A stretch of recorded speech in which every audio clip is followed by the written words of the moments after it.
How you doing, guys? Corey Winkoff here with Mike Winkoff.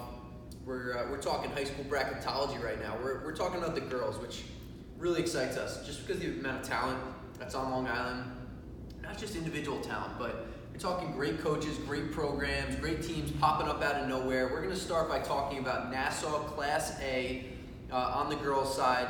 We're going to give you who is playing who. These are set in stone. We got the 1 all the way through the 7. We got some playing games, we got some buys, and we're going to start with Pequa. They're the number 1 seed. They get a bye right to the semifinals.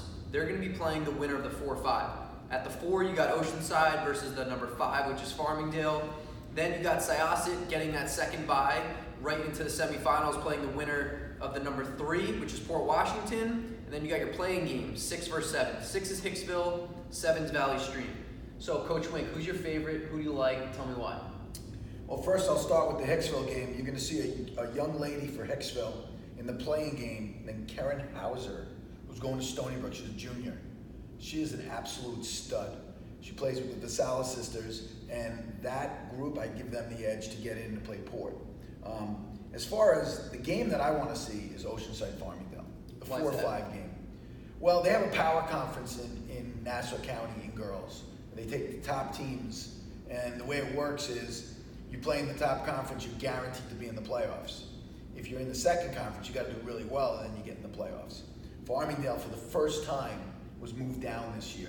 So now Farmingdale gets the opportunity to play a power conference team to prove they belong.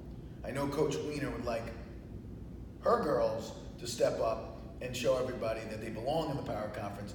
This will be the game probably that decides who's going to be in the power conference next year. So it's a big game. Mm-hmm. Absolutely. And not only are they an opportunity, Farmingdale, to potentially knock off Oceanside, which tended to be on the lower side of the power conference this year, but then they get to play the 1 seed in the semifinals, which is like 2 great opportunities back to back. So I know the Dalers will be chomping at the bit. Let's talk a little bit about Syosset, a team that has surprised some people this year with some huge wins.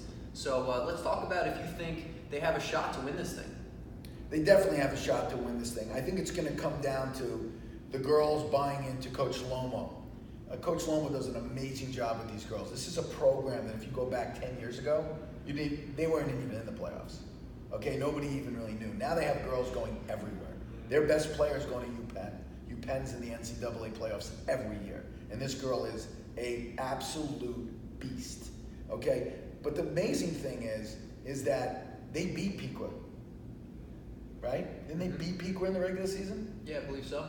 Okay. They Garden, beat good win GC. Garden City, good win against Pequa. They've beaten some good teams, but they've lost to some good teams too, or maybe teams that they should have beat. So does that concern you as they kind of move into the playoffs, the inconsistency that you've seen from the team? I saw them, get beat pretty handily from Long Beach, a team that I feel as though they can compete with a little bit closer. So I don't know. Are they kind of in a spot where they're not really finding their identity late in the season, or do you think they can kind of figure it out as they kind of approach playoffs? I think they just have to buy in and listen to their mentor. They got to listen to the person who knows what she's talking about. If they listen and they play hard, they can beat Pequa. Pequa's tough. Don't get me wrong. That's going to be an unbelievable game. I think if that's what the game ends up, because obviously I'm not throwing Port under the bus, but Port hasn't proven to me that they really belong in the championship game. Yep, absolutely. So this is going to be really interesting. I know there's not a lot of teams here, but year 1 through 4, potentially 5, they all have a shot to make it not only the county championship, but win it. So we'll see. Really looking forward to how this shapes up and who wins, and we'd love to hear how you guys feel.